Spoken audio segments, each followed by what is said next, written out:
Hola, estimado público del conversatorio, qué gusto estar con ustedes. En esta lección sentimos que avanza y casi está por terminar. Lección número 10 que lleva por título El verdadero Josué. Y el mismo título nos presenta a una figura interesante porque nos queda la incógnita. ¿Por qué dice el verdadero Josué? Entonces, esto induce un poquito más a lo que va a estar tratando este pasaje. Y quiero abrir con el versículo de memoria que está en 1 Corintios 10:11. Dice, estas cosas le sucedieron por ejemplo y fueron escritas para advertirnos a nosotros, a los que han llegado al fin del tiempo. Así que para introducirnos a esta interesante temática, tengo aquí a dos invitadas. De mi lado derecho tengo a Arely Sauza. Me da mucho gusto poder estar otra vez aquí con ustedes. Gracias, Arely. Y de mi lado izquierdo a Leticia Robles, con mucho gusto de poder estar conversando nuevamente acerca del estudio de la Biblia mediante esta guía sistemática a través de la escuela sabática y pues creciendo nuevamente en conocimiento acerca del libro de Josué. Es maravilloso como lo dice el versículo, que en el grande amor y misericordia de Dios, a través de la vida de ciertos personajes de la Biblia, no solo pensó que su vida fue una inspiración para las personas que estuvieran en ese momento, o que su vida ayudara a cumplir ciertos objetivos, como en este entonces guiar al pueblo a la tierra prometida, a la Canaán, algo que el pueblo constantemente estaba como que luchando porque se tenía la meta de que llegara, pero no solamente Dios inspiró para que el autor hablara de su vida, sino para que también nos hablara a nosotros, para que su mensaje fuera válido aún en nuestro tiempo, aún en nuestros días. Sí, es interesante que la lección nos lleva a entender otra perspectiva de la interpretación histórica, porque podemos leer una historia que está en el Éxodo, podemos leer una historia que está en el Génesis, pero nunca nos esperaríamos que esa historia pudiese ser una anticipación del futuro y por lo tanto ser concerniente a cosas que nos ocurren a nosotros, ¿verdad? Por ejemplo, adelanto que Josué es una forma de ver a Cristo en el futuro, ¿no? Entonces, todas estas argumentos o recursos teológicos son los que Dios quiere poner en nuestras manos para que podamos enriquecer nuestra vida espiritual, ¿no, Arely? Así es. Bueno, esta lección está muy interesante, como lo mencionan. Hace una comparación de la historia que pasó ya hace mucho tiempo, que tal vez, como mencionan, ¿no? Muchas veces podemos pensar que no sé, a lo mejor ya no tiene referencia para nuestra vida o no tiene nada que ver, solo es una historia más. Pero no, en esa lección pudimos observar que sí, o sea, Josué, como lo mencionas, representa a Cristo. Podemos ver también el pueblo de Israel, cómo representa a la iglesia, el Éxodo, todo tiene relación con cosas futuras, ¿no? Entonces a mí se me hace que es una lección muy interesante y que yo creo que a todos los que nos están viendo les va a llamar la atención y espero que sea de esa ayuda espiritual. Creo que diste en algo interesante porque dijiste, hablas de cómo puede llegar a ser relevante un tema que ocurrió hace muchísimos años. ¿Cómo puede llegar a ser relevante para nuestra vida? Y bueno, nosotros sabemos que la Biblia está conectada desde el Génesis hasta el Apocalipsis. Cada palabra, cada tema que nosotros vemos, tratan de comunicar siempre el mismo mensaje, y una de las formas de interpretar la Biblia es a través de la tipología, y es cuando la Biblia presenta, por ejemplo, algún objeto, algún evento, algún personaje en el Antiguo Testamento para introducir alguna realidad más completa y definitiva en el Nuevo Testamento. Y vamos a ver algunos ejemplos. Una forma sencilla de entender este punto, pensaba mucho en cómo cuando, por ejemplo, nosotros vemos alguna película que tal vez está seriada, que tiene una segunda parte, una tercera parte, podemos ver que de repente hay elementos que nos hacen pensar que va a haber una segunda parte o que va a haber una tercera parte, Y creo que son como, que pueden ser como que, por ejemplo, algún tráiler, ¿no? Alguna escena que diga, va a haber una segunda parte, ¿no? Entonces creo que en el Antiguo Testamento venían estas partes como una forma de comunicar, oye, va a haber una segunda parte que va a estar más emocionante, y que finalmente tenía que ver con el objetivo, por ejemplo, de todo el Antiguo Testamento, preparar a la humanidad para el recibimiento de Jesús, ¿no?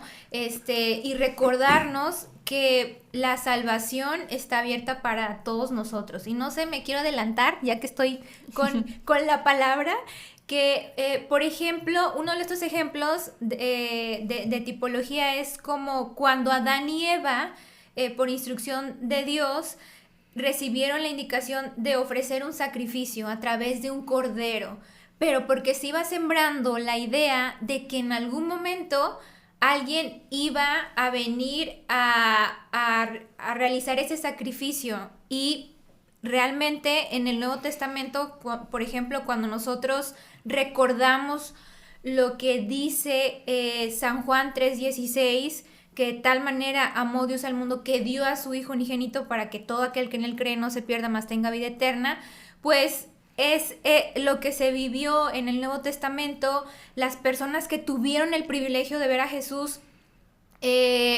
cara a cara, de convivir, de ver sus milagros, pues esto era un cumplimiento de lo que en algún momento se estuvo practicando, y de muchas maneras, ¿no? Porque es como una forma didáctica, Francisco, tú que eres maestro, como de explicarnos a nosotros los seres humanos lo que en algún momento iba a ser Dios, ¿no? Jesús en algún momento de la historia. La Biblia maneja muchas estructuras pedagógicas, y es lo que a mí nunca ha dejado de sorprenderme, cómo Dios, ¿verdad?, se revela a través de estructuras pedagógicas.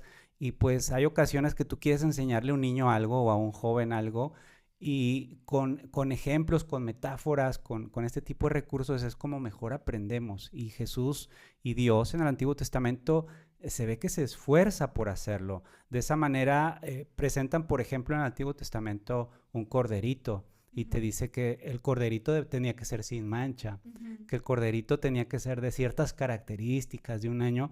¿Y por qué? Pues porque te das cuenta que Dios inspiraba, ¿verdad?, a los escritores a que pudieran ejemplificar que el corderito representaba a algo mayor, que es su antitipo, que era Jesucristo. Qué bonito. Así es. Y bueno, hablando del cordero, ¿no? Que desde Adán y Eva se vio el símbolo, ¿no? Hacía referencia a la muerte de Cristo, pero una vez que ocurrió la muerte de Cristo, ya no tenía como un significado, ya no era necesario hacer los sacrificios. Seguir haciendo sacrificios. Ajá, porque ya se había cumplido, ya. El sacrificio máximo. Ajá, ya el símbolo que era la muerte, bueno, el cordero, la muerte de Cristo, ya había ocurrido. Se rasga el velo del santuario, entonces al cumplirse, pues ya nada de esto tenía sentido. Y en la lección se menciona que fue por eso que la ley simbólica, pues fue abolida, ¿no? Porque ya no tenía significado. Muchas veces, estaba leyendo que pensamos que también se abolió la ley moral, ¿no? La ley ceremonial fue la que quedó abolida, y muchas veces dan por sentado que también la ley moral, perdón. Como los 10 mandamientos. Ajá, ¿no? Sí, ya no es necesario cumplirlos, ¿no? Me ha tocado escuchar, no sé si ustedes también, que dicen, no, yo puedo pecar y no pasa nada, puedo hacer lo que quiera. Qué delicado. Igual, Jesús ya murió por mí, ¿no? Ya todos mis pecados quedaron borrados, o sea, ya estoy perdonado por todo lo que vaya a hacer, ¿no? Pero creo que es importante comprender esto, que hay dos leyes, o existieron dos leyes, la ceremonial y la moral. Ajá. La que quedó abolida, pues fue la ceremonial, ¿no? Pero la moral sigue vigente, y pues es la que nos rige a nosotros, o sea, por la eternidad. Sí, y justo mencionas algo interesante con este ejemplo que traes a la mesa, Arely, y precisamente la ley ceremonial tuvo un propósito y una función. En el momento que Dios la dispuso por algo, pues tenía un propósito específico, pero después caduca, o sea, porque cumple su propósito. Sí. No obstante, la ley moral, pues la ley moral es el sustento del gobierno de Dios, porque representa su carácter, y esta ley es eterna. ¿Y por qué es eterna? Porque si nos podemos analizar los 10 mandamientos, como decía Leti, podemos encontrar que son los criterios o lineamientos bajo los cuales puede existir una civilización, cualquiera que ésta sea, ¿no? Sí, porque de repente así como lo dices, suena qué autoritario, qué controlador, ¿no? Pero la realidad es que cuando estudiamos los 10 mandamientos, vemos que son principios de cómo relacionarnos, de cómo llevarnos con los demás para vivir en amor y en santa paz, ¿no? Respetando la vida de los demás, pero también nosotros, ¿no? Y no solo con los demás, sino también indica cómo debe ser nuestra relación con Dios. Fíjate, Leti, que en este sentido, si nos vamos al estudio de la historia antigua y la historia reciente, nos daríamos cuenta que la civilización que actualmente tenemos, al menos en el mundo occidental, mucho se lo debemos al cristianismo, y el cristianismo imperfecto en algunas secciones de la historia, no por Dios, sino por el ser humano, siempre tuvo como base principal pues la ley moral, los 10 mandamientos. Entonces la existencia de las civilizaciones mucho se debe al cristianismo, que está sustentado, aquel cristianismo bueno con la base, una base moral, ¿no? Ahorita que estabas mencionando eso, me acordé que hace no mucho estaba leyendo en el conflicto de los siglos, ¿no? La historia de los protestantes, los reformadores, y se menciona, no quiero errar, pero no me acuerdo si es Francia, pero es un país que declaró que no creía en Dios. Francia. Francia, sí, que declaró que no creía en Dios, y menciona en el conflicto de los siglos que cuando ellos declaran esto, o sea, van en decadencia. Uh-huh. Ya, pero en todos los aspectos, o sea, no solo en el aspecto moral, sino también en su conocimiento. O sea, su conocimiento disminuye, económicamente también. A mí me impresionó eso, o sea, porque lo menciona el libro, que fue, o sea, completamente, o sea, fue no sé cómo mencionarlo, o sea... Un impacto universal, ¿no? Ajá, porque sí. Al final del día uno como humano tiene... su base de accionar y de ser, pues es moral, pero de ahí se desprende un montón de cosas, ¿verdad? Por ejemplo, el avance en las ciencias, el avance en la tecnología, todo tipo de avance o desarrollo que un ser humano puede tener siempre debe estar sustentado, como dicen los antropólogos, ¿verdad? Con principios morales, con una cosmovisión, con una razón filosófica. Y sí, fue en Francia, sí, ahora que lo dices, sí, me acordé del ejemplo. Sí, o sea, me llamó mucho la atención eso, ¿no? Que el alejarse de Dios hizo que se fueran en decadencia, ¿no? Ahí rescato lo que dijo en algún momento Luis Pasteur, ¿no? Que, bueno, tiene que ver más con el mundo de la ciencia, que dijo, poca ciencia te aleja de Dios y mucha ciencia te acerca de regreso a Él, ¿verdad? Así es. Y bueno, regresando al punto de cómo nosotros entendemos la Biblia, pueden a nosotros resultarnos desafiantes interpretar o entender ciertos principios ciertos versículos de la Biblia o ciertos temas o ciertos contenidos, ¿no?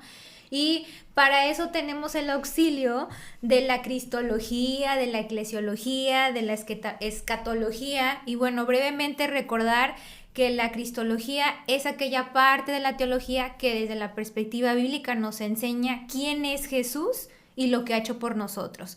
La eclesiología es la parte que estudia o enseña sobre la iglesia, qué es, cómo funciona, para qué existimos. Por ejemplo, nosotros sabemos que la iglesia es una familia, que somos el cuerpo de Cristo, que existimos para servir, que tenemos un propósito. Y la escatología es el estudio de las cosas finales, lo que desde la perspectiva bíblica, insisto, creemos que Dios va a hacer al final de la historia humana, porque creemos que la historia humana está en sus manos. Uh-huh. Sí, volvemos al tema de la pedagogía, aunque bueno, estos conceptos ya son de la era moderna, sin embargo nos sirven para entender los recursos que Dios ponía, ¿verdad? A nivel de código para algunos, pero que fueron revelados y fueron desvelados para el entendimiento. Entonces ahí tenemos 3 ejemplos, lo que sucede con Israel, lo que sucede con el Éxodo y lo que sucede con el santuario. Si nos pusiéramos a estudiar a detalle la historia de Israel, podríamos encontrar, como Leti dice, cómo se representa la figura de Jesucristo y el entendimiento de su carácter. Si nos pusiéramos a estudiar también Israel desde la perspectiva eclesiológica, podríamos encontrar principios que rigen el culto, la ordenación de la iglesia, lo que hace la iglesia o lo que pretende Jesús decirnos hoy en día, cómo debe funcionar su iglesia, los ministerios. Y también, si nos pusiéramos a estudiar Israel, podríamos entender algunas cosas que están para el tiempo del fin. Por mencionar un ejemplo, en la historia de Israel, por ejemplo, está el santuario que viene más abajo, ¿no? Que nos dice todas estas secciones. Y bueno, regresando al ejemplo de Israel, que fue con el que tú iniciaste, recordando lo que dice Mateo 2:15, pues habla acerca, es un versículo profético, ¿no? Explica cómo un evento se está cumpliendo. Dice así: hasta la muerte de Herodes, para que se cumpliese lo que dijo el Señor por medio del profeta, cuando dijo: de Egipto llamé a mi hijo. Este es un versículo que está haciendo referencia a que a la vida de Jesús, ¿no? Cuando nació. Ese es el aspecto desde la cristología, ¿no? La eclesiología pues hace referencia, por ejemplo, a Gálatas 6:10, de cómo nosotros debemos vivir, ¿no? Por ahí nos recuerda vivir conforme a la regla de la paz, de la misericordia, y dice: y el Dios de Israel esté con ustedes, ¿no? Nos da lineamientos de cómo vivir en iglesia, en comunidad, ¿no? Que vamos a ver en la siguiente lección. No es fácil, es un desafío. Ya les estoy dando un adelanto. Y cómo en la escatología, es decir, lo que va a pasar en el tiempo del fin, lo que Dios hará, pues los versículos de Apocalipsis 7 hablan que va a haber un pueblo sellado por Dios, ¿no? Y vuelve a hablar de las tribus, ¿no? Y anteriormente hemos hablado que este grupo, que le llamamos remanente, lo que queda, pues es el grupo que se mantiene fiel, que mantiene fiel su convicción de Dios, y que se mantiene firme en la forma en que Dios nos ha motivado a vivir nuestra vida. Así es. Pues sí, y podemos ver, ¿no? Que la historia, bueno, en este caso, ¿no? Hablaste de Israel, la historia del pueblo de Israel, podemos aprender muchas cosas, ¿no? O sea, referente a Cristo, a la iglesia, a eventos futuros. Hay muchas cosas que podemos aprender sobre un solo tema, por así decirlo. Es algo que a mí me llama mucho la atención. Y también, ahorita, bueno, que estaba mencionando, tal vez estabas mencionando de Israel, me acordé y de cuando Israel pues va camino hacia Canaán, ¿no? Que pues aplicándolo a nuestros tiempos, nosotros pues también vamos camino hacia la Canaán celestial, ¿no? Entonces, creo que es importante que en nuestra vida nosotros estudiemos estos temas que pasaron hace mucho, para nuestra enseñanza se escribieron, entonces estudiemos cada uno de los temas o las historias que pasaron hace mucho y apliquémosla a nuestra vida, ¿no? El pueblo de Israel pasó muchas pruebas, por desobedecer a Dios también fue castigado, pero pues Dios siempre tuvo misericordia de él. Entonces, al igual que el pueblo de Israel, pues Dios, nosotros somos su pueblo, Él busca lo mejor para nosotros y nos está guiando hacia la Canaán celestial. Entonces busquemos seguir el camino y aprendamos de los errores que se cometieron en el pasado para pues no cometerlos nosotros. Sí, y como decías hace un momento, Leti, la Biblia es un libro que, además de que se autorreferencia, tiene esta característica que está perfectamente hilada, ¿verdad? Entonces, ahorita que hablamos de esto, hablando de la tipología, hablando de Israel, por ejemplo, si viéramos en el capítulo 5 de Gálatas, ahí nos presenta que un versículo que dice: mas si vosotros sois de Cristo, ciertamente linaje de Abraham sois y herederos según la promesa. Este es un versículo que nos proyecta como el Israel espiritual. Claro. Entonces esto se conecta con lo que comenta Leti, con lo que dices Arely, en el sentido de que nosotros, el remanente que hablaba Leti, la aplicación que hablaba Arely, nos proyectamos como con la intención de querer ser parte de ese Israel espiritual que está transitando el desierto y que va rumbo a la Canaán celestial. Y bueno, regresando a la vida de Josué, también encontramos que hay un paralelismo entre la experiencia o la vida de Moisés y la de él, ¿no? En algún momento Moisés expresó: el Señor vuestro os levantará un profeta, a él oiréis, y podría hacer referencia a que detrás de él iba a venir también un líder, pero también haciendo referencia hacia el futuro, ¿no? La vida de Cristo. La vida de Cristo, ¿no? ¿Qué cosas en común podemos encontrar entre la vida de Moisés, de Josué? Que pues ambos recibieron un llamado, uno lideró el cruce del Mar Rojo, el otro el cruce del río Jordán. O sea, había muchas cosas en común, ¿no? Muchas de las cosas que hizo Moisés las repitió Josué en su liderazgo como un legado, pero también para mantener el mismo enfoque, el mismo mensaje, la congruencia o un seguimiento del, ¿cómo puedo decir? De los principios, de los valores, ¿no? Que no se perdiera ese legado, ¿no? Y creo que esto hizo que también el pueblo confiara, porque algo que nos genera mucha confianza es cuando nuestros líderes, a pesar de tener diferente personalidad, diferente forma de hacer las cosas, pues siguen enfocados en el mismo propósito, en la misma visión, ¿no? Como seguidores nos genera eso mucha confianza. Uh-huh. Y eran, o sea, un ejemplo, ¿no? Se mantenían fieles, como mencionaba, se mantenían fieles a Dios. Creo que es una de las mayores características que puede tener un buen líder. Y como mencionabas, ¿no? Tienen muchas semejanzas, o sea, entre uno y otro, entre Moisés y Josué, había muchas semejanzas. Y yo me quedo pensando, bueno, ahorita que lo estás mencionando me quedé pensando en el por qué, ¿no? Pero pues yo creo que la respuesta es que pues Dios era su líder. O sea, Dios era el que los guiaba a ambos y por eso tenían una similitud entre ambos. Y bueno, yo me quedo pensando ahorita que en lecciones pasadas hemos visto lo que han hecho Moisés y Josué, ¿no? El carácter que tenían. A mí en Moisés me impresiona cómo él amaba a su pueblo. Tenía un amor inmenso por él, que incluso quería dar su propia vida cuando erraba o así, ¿no?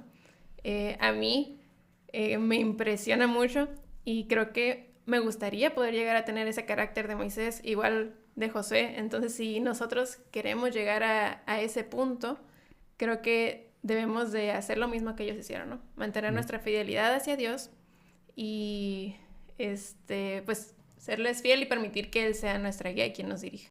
No podemos quejarnos de que en algún momento nos ha hecho falta ejemplo.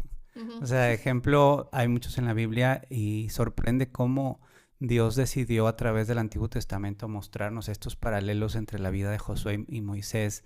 Leti mencionaba algunos. Es interesante que efectivamente con el liderazgo al frente de Moisés se cruza el Mar Rojo, bajo el liderazgo de Josué se cruza el río Jordán, ambos en seco. Es interesante también que en la gestión, por así llamarlo, de Moisés, empieza a caer el maná y el pueblo empieza a depender del maná. Y en la gestión de Josué es cuando cesa de caer el maná. Es interesante también cómo encontrar a Moisés en la zarza, en donde Dios se le presenta y le dice estas frases famosas de quita las sandalias porque el lugar es santo. Y también a Josué se le presenta el ángel de Jehová y le expresa, articula palabras que conectan directamente, te hace de inmediato al lector de la Biblia conectarlo con la experiencia de Moisés, pero ahora con Josué, ¿verdad? Quita las sandalias porque el lugar donde estás es santo, ¿verdad? Y otra cosa que rescato es que me haces pensar, Arely, es del privilegio del personaje de representar algo tan grande que era la venida de Jesucristo. Y bueno, Moisés escuchó a Dios, ¿no? Escuchar la voz de Dios, qué impacto, qué privilegio. Y nosotros ahora tenemos la Biblia como un mensaje con el cual nosotros podemos seguir escuchando esa voz, ¿no? Que es una guía, una orientación para nuestra vida. Es como la Biblia lo menciona, ¿no? Es una herencia incorruptible reservada para nosotros. Sigue siendo vigente nuevamente, como lo decíamos al inicio de esta conversación.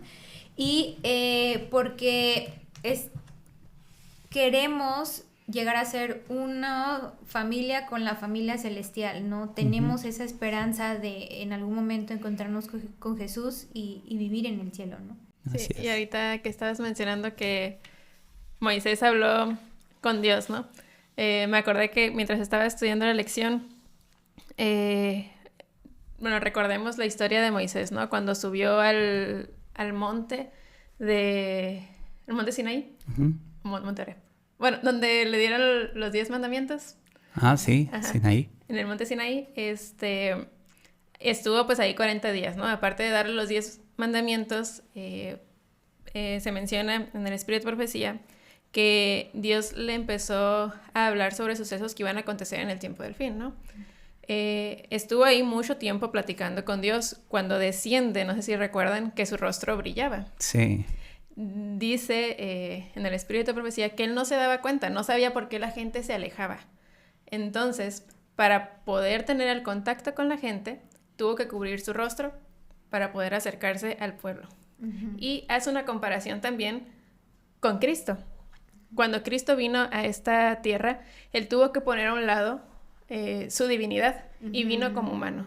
Claro. ¿Para qué? Para poder acercarse a nosotros. Si él hubiera venido con su divinidad como Dios, probablemente la mayoría o nadie lo hubiera aceptado. Entonces tuvo que poner eso a un lado para poder acercarse a cada uno de nosotros, a los seres humanos, y aún así la mayoría no lo aceptó. Pero pues fue más fácil poder acercarse a la humanidad. Entonces ahí también pues hace la comparación, ¿no?, de Moisés y Cristo, y fue algo a mí que me llamó la atención. Sí, fíjate, ahorita que está citando a esta autora, Elena G. White, ella describe una comparativa entre lo que era Cristo y lo que ocurrió en la zarza. Ella dice, parafraseando, dice que de la misma manera que Jehová Dios veló su gloria mediante una humilde o sencilla arbusto, la zarza, de esa misma manera Jesucristo vino, ¿verdad? Y veló también su gloria. ¿Para qué? Para acercarse a aquellos con quien deseaba comunicarse. En la zarza era Moisés, y en los tiempos de Jesús él necesitaba acercarse a su pueblo. Él no tuvo su divinidad como una cosa que aferrarse, sino que se despojó y tomando forma de siervo para estar entre su pueblo. Qué hermosa ilustración. O sea, dejar todo para venir a salvarnos a nosotros, ¿no? Así que es. Muchas veces pues no somos agradecidos por eso, no comprendemos, o sea, plenamente el sacrificio que significó pues lo que hizo Dios por nosotros. Ok, vamos casi ya aterrizando esta emocionante lección. ¿Qué más podríamos añadir, Leti, Areli, sobre la figura de Josué, sobre la aplicación a nosotros, sobre esta relación tipo-antitipo? Sí, yo creo que recordar cuán conectados estaban con la misión. Había en ellos un profundo interés porque las personas conocieran, porque las personas estuvieran cerca de, o sea, ofrecían su espacio, su tiempo, su vida para que las personas, el pueblo de Israel en ese entonces, tuviera la dicha de escuchar el mensaje de Dios a través de ellos, de compartir, tal vez en palabras más modernas, contemporáneas, ¿no? La forma en que quería que vivieran, ¿no? Y cuán necesario es que haya en nuestros tiempos personas comprometidas con ese deseo de compartir, de servir, y eso implica finalmente pues una voluntad y una iniciativa, porque es necesario, así como ellos trabajaron, pues nosotros seguir practicando ese legado, esa herencia hoy en día, ¿no? Gracias, Areli. Así es, sabemos que Josué fue un hombre de guerra, ¿no? Salía a la guerra. Y pues en comparación con nosotros sabemos que estamos enfrentando una batalla. Que pues no es lucha contra sangre ni carne, sino contra principados y potestades, ¿no? De poderes que, pues, si nosotros tratamos de luchar solos, pues vamos a fracasar, sí. Pero la ventaja que nosotros tenemos es que, pues, no luchamos esta lucha solos, ¿no? O sea, Dios está con nosotros y nos va a ayudar si nos acercamos y se lo pedimos. Nos va a ayudar a poder salir vencedores en esta lucha que estamos enfrentando día con día. Creo que pues es importante, o sea, lo reitero, ¿no? Estudiar estas historias. Josué podemos aprender mucho de ella, ¿no? Así como él venció en cada una de las batallas en las que se enfrentó buscando siempre la dirección de Dios y buscar hacer su voluntad, nosotros también podemos hacer lo mismo, ¿no? Si nos acercamos a Dios, pedimos su dirección antes de cualquier cosa, si es su voluntad, Él nos va a poder ayudar a poder enfrentar cualquier cosa que nos acontezca. Sí, también para ya ir cerrando, para finalizar, a mí me gustaría recordar aquella ocasión donde Josué les preguntaba al pueblo, que les decía, ¿hasta cuándo serán negligentes para ir a tomar posesión de la tierra que Dios ya les ha dado? Desafiaba al pueblo, los confrontaba, y luego les recalcaba, no es cualquier persona quien les ha entregado esta heredad, es Dios, el Dios de sus padres, ¿verdad? Entonces, Josué se presenta como un restaurador de una heredad, pero Jesucristo también se presenta, de hecho, Josué proyectaba a Jesucristo pues como el restaurador de todas las cosas, como aquel que viene a restaurar y a enderezar las veredas, los caminos, y a restaurar aquello que el pecado se llevó en los tiempos antiguos, en el cielo también el primer pecado. Todo esto viene a restaurar nuestro Señor Jesucristo y es algo que está en nuestras manos. Entendamos estas historias, como ya hemos mencionado acá, como no simples historias que ocurrieron en el pasado, sino que tienen amplia aplicación para nuestra vida. De la misma manera, por ejemplo, Josué atravesó su Jordán y es bonito ver cómo Jesucristo atraviesa su Jordán para ser bautizado también. Y la labor de Jesucristo no termina allí, sino que está por concluir. Es una invitación que se nos hace a todos, a ti y a mí, a entrar en esta heredad, ¿verdad? Reclamar nuestra heredad que ya está allí, solamente tenemos que hacerlo a través del camino que Cristo ya trazó con su sangre. Sí, yo... Que Dios nos bendiga. Bueno, Arely. Sí, me quería terminar nada más con que Dios, Jesús, estando aquí en la tierra, nos dio una vida de un ejemplo, ¿no? Ejemplo para vivir. Y pues nosotros somos transformados por lo que contemplamos. Entonces, si contemplamos cada día a Cristo, vamos a asemejarnos a Él y a su carácter. Así es, que Dios nos bendiga. Estamos cerrando con este desafío también para todos nosotros, tratar de reflejar y proyectar el carácter de Jesucristo a través de la contemplación.